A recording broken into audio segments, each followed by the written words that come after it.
Have you ever caught yourself replaying a painful memory over and over, wishing you could rewind time and do it all differently? It's that overwhelming desire to go back and fix what went wrong. Maybe a choice you regret, an argument that ended badly, or a chance you didn't take. What if you could actually change the past? Not the bare facts of what happened, but the way those events live inside your mind. That might sound impossible, but there's a strategy in modern psychology that gives you the power to reshape your story. It's called cognitive reappraisal, and it's surprisingly accessible once you understand how it works.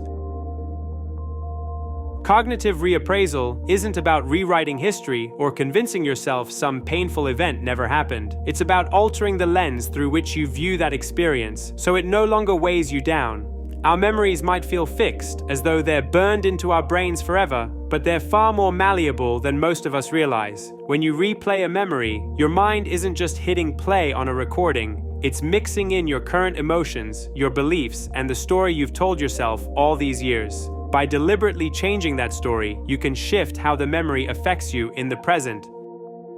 One reason this approach matters is because of how we typically deal with regret or guilt. If something hurtful happened in your past, maybe you let a friend down or made a career move that backfired, it's easy to absorb that event into your identity. You start thinking, I messed up once, so I must be a failure.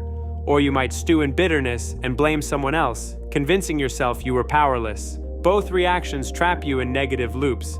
The event itself ended long ago, but its emotional echoes continue. That's where cognitive reappraisal becomes a lifeline. It breaks the loop by asking you to look at what happened from a different angle. Rather than seeing yourself as a perpetual failure, you might realize that a setback was actually a lesson in resilience. And that shift alone can alter your entire perspective.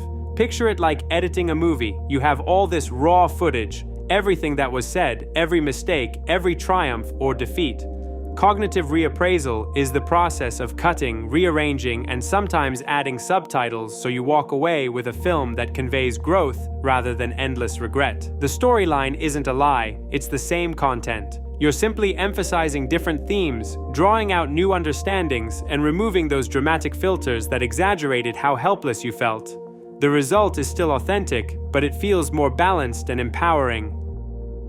This idea is also supported by research. Psychologists have found that individuals who practice reappraisal techniques are more resilient in the face of stress, more capable of handling daily challenges, and often experience fewer lingering symptoms after traumatic events. Our brains are not rigid machines. They're dynamic, constantly shaped by our internal narratives. Each time you revisit a memory, you have a fresh opportunity to reshape it. It might sound dramatic, but it's grounded in science. Neural pathways can be strengthened, weakened, or rerouted based on how you think about those events today. But that doesn't mean it's always easy. Often we cling to our pain, especially if it validates how we already feel about ourselves or someone else. Imagine you once got harshly criticized by a boss. If you're still telling yourself, I am incompetent every time you think about that day, then the memory solidifies your belief. Shifting that belief involves a conscious decision to see things differently. Maybe the boss's outburst was more about their stress than your lack of talent, or maybe that tough moment pushed you to hone a skill you were neglecting. The memory doesn't vanish, but it turns from a humiliating defeat into something else, possibly a turning point that steered you in a better direction. There's a story about someone who originally thought they destroyed their biggest shot at success because they lost a crucial client. For years, that incident haunted them. They relived it at every low point, feeling that it confirmed they lacked what it took to succeed. But eventually, they took a closer look at the situation. They realized that the real reason they lost the client was because they were trying to juggle everything alone instead of asking for help. In other words, the failure was a symptom of isolation and fear of appearing weak. From that new perspective, they began to see it not as proof of their incompetence, but as proof that collaboration might have saved the deal. This reappraisal motivated them to work differently in the future, reaching out, building a team, and securing even larger clients later on. The memory of losing that business opportunity didn't disappear, but it transformed from a painful fiasco into a catalyst for growth. That kind of transformation can happen in all areas of life. Think about a time you argued with someone close to you, and it ended with hurt feelings on both sides. In the heat of the moment, maybe you said things you regret, or maybe you believed you had to stand your ground no matter the cost. The memory might leave you feeling guilty or angry each time it surfaces. Through cognitive reappraisal, you could shift your perspective to see that conflict as evidence of how deeply you cared. If the argument erupted because you were both invested in the outcome, then that emotional investment is actually a sign of connection, even if it got messy. From that standpoint, the memory stops being a reminder of how you messed up and becomes a lesson on balancing strong emotions with empathy. So where do you begin if you want to try this yourself? One way is simply noticing the emotional swell when you're recalling something painful or embarrassing. Instead of letting the feeling drown you, take a moment to name it. Is it shame, resentment, or disappointment? Then, ask a simple but powerful question. Is there another way to look at this? Even just allowing for the possibility that your first interpretation might not be the only one can open doors you didn't see before. Another approach is to imagine yourself as a compassionate friend reviewing the situation.